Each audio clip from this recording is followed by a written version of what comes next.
Unlocking financial freedom, living corporate life, the strategies that millionaires use. So I'm going to break down why it is so different, but not difficult to do, and why most people stay in this employee mindset and don't ever move to corporate life, which means becoming a millionaire makes it really, really difficult, if not impossible. So I promise a 3 to 5 year plan in the Millionaire Maker book, and we're going to go through how living corporate life will get you there. If you just want to live employee life, that's fine. You might get to millionaire status in 20 to 30 years by saving it away.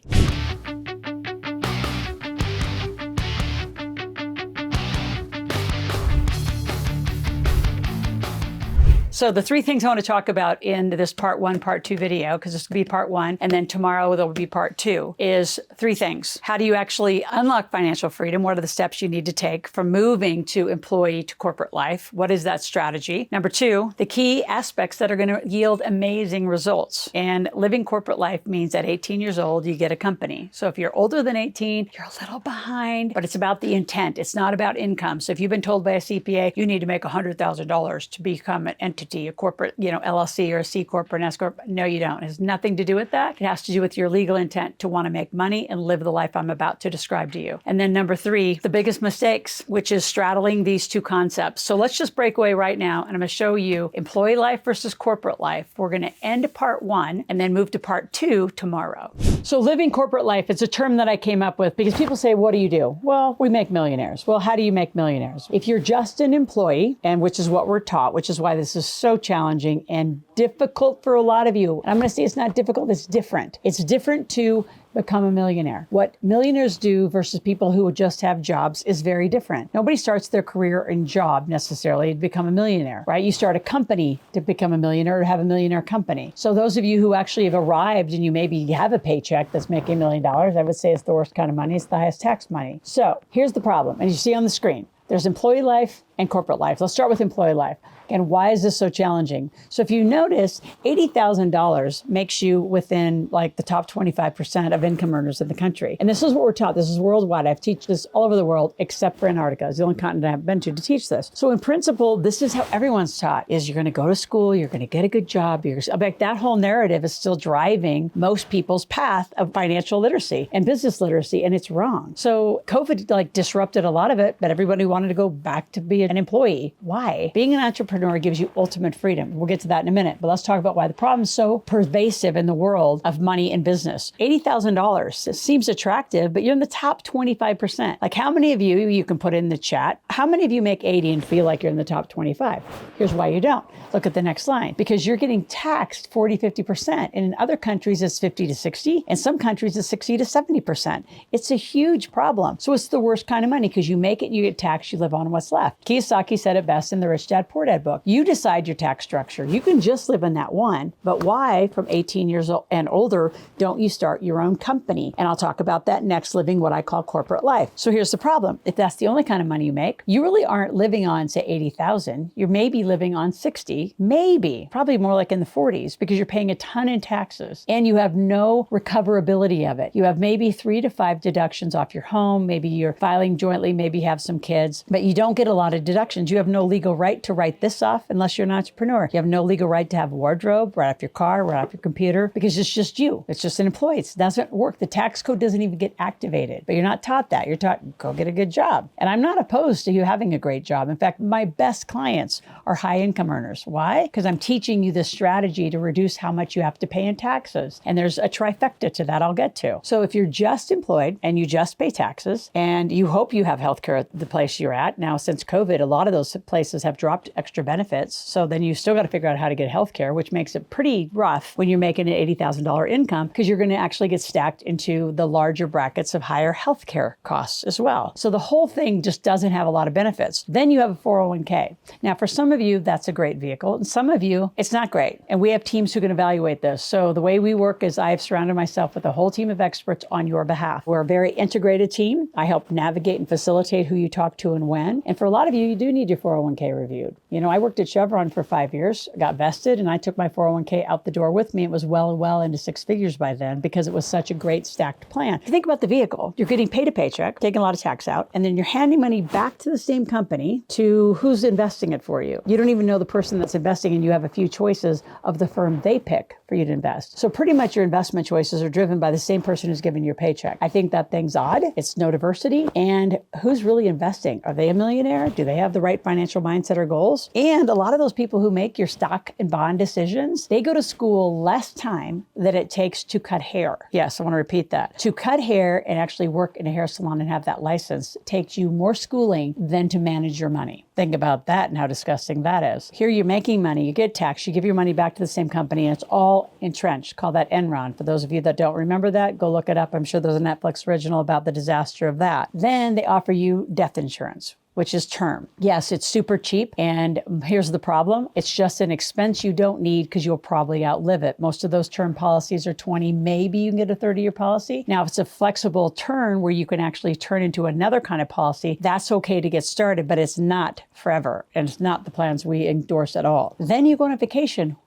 In America, because you did really good off for 50 weeks, you get 2 weeks off. Other countries give months off, but mostly in America, you work and you are thinking, because you're psychology, because it's what we're trained. I was trained in America. The harder you work, the more you're going to make, and the more time you're going to get off. That's not the truth. If you want ultimate freedom, you become an entrepreneur. Keep your job, that's fine. Right? That can pay bills. But being an entrepreneur is where the freedom is, and I'm going to explain that. Then you're taught that credit cards and debt are bad. There's nothing further from the truth. If you haven't subscribed yet to my YouTube channel, go over there. I teach you how to use credit cards as investment cards. I have so much about debt structure. Read page 194 if you have any bad debt, meaning you just went overspending one day. Not for assets, not for leverage, not for arbitrage. You just bought a bunch of stuff you don't need, or go return it and give it back, or go resell it, have a garage sale, little online sale. But credit cards and debt are critical, especially in this day and era.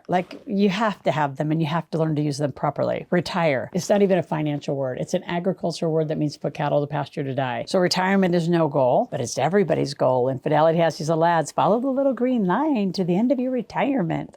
If you notice that retirement is designed in a bell curve, and there's this assumption in the financial space, which is why I counter it, is that you only have a few good earning years and then the rest of it is this huge decline. Well, I don't know about you, but I didn't work this hard, do what I wanted to do and create the life I had to have less as I get older. I want it to continue to generate and create generational wealth so it actually continues to, the compounding power of that money in decades is going to be worth so much money. But you got to set that up for generational wealth. A lot of you are just kind of getting through life. And then worse, you file taxes in April. So that's what I call the employee sheepology, which most people just live in that world. So what makes this so different? What makes this so difficult to do? It's different. You start like this. It's called corporate life. And I came up with the term living corporate life. So we'll be doing more and more just teaching you living corporate life. And from my kids' book, Make Your Kids Millionaires, at 18 years old, you should get your kids an LLC. That's the greatest graduation gift of their life and their birthday present. Why? Because they're now an adult. They can have their own companies. This is all taught in American terms, but there's something similar. And there's a synonym to this inside of your country. So find the country. And we have teams in a lot of countries. We can help you make sure that they're a good team that's going to set you up right. So in America at 18, you can have an LLC, which is kind of the easy one to get started, unless you're in California, New York, New Jersey, Pennsylvania. Not great states for that. Depends how it's taxed. A C Corp, an S Corp, or a limited partnership, and trust. So here's the easiest way I teach it. Companies make money, right? Whether it's a C Corp, S Corp, an LLC, limited partnership. Companies make money. Individuals get taxed. Employees. So does that mean you shouldn't be an employee? No, you can be one. But how do you counteract the tax that if you only live on that left side of the world? So if you look at the screen on the left side and you're only living that life and you have real estate and you do some side hustles, I do a lot of work with coaches and D1 coaches around the country, or even D2 or NIAA coaches, and they have NIL athletes working with them, and they might have real estate. They might do sports camps. They might do all sorts of different conditioning camps. That should be in a company. And all of that then allows a deduction to the family. So now you have a company that activates immediately 81,000 pages of tax code. Now, should you be an employee of one of your companies? Yes, especially if you have children, because that's how you get to use them as deductions. But you have to be employed by one of your companies. Then you can employ your children. What do you do with the employment of their money? You start a Roth IRA. I got a whole structure for it. It's go to Make Your Kids Millionaires headfirst.com. And we just won like the business category. We're a personal finance book. That book rocks. You activate the tax code. In America, it's 81,000 pages of code. Now that goes up and down to 83. It depends who's in the administration. In other countries, just so you know why America is still the most pristine place to do all of this, is most countries have 3,400 pages, 3,200 pages, 2,800 pages. It just gets worse. So a lot of our higher net worth individuals around the world actually do set up Nevada corporations, Wyoming corporations, Texas. Depends on what, our expert team tells them that they should be doing. This isn't something you go to LegalZoom.com and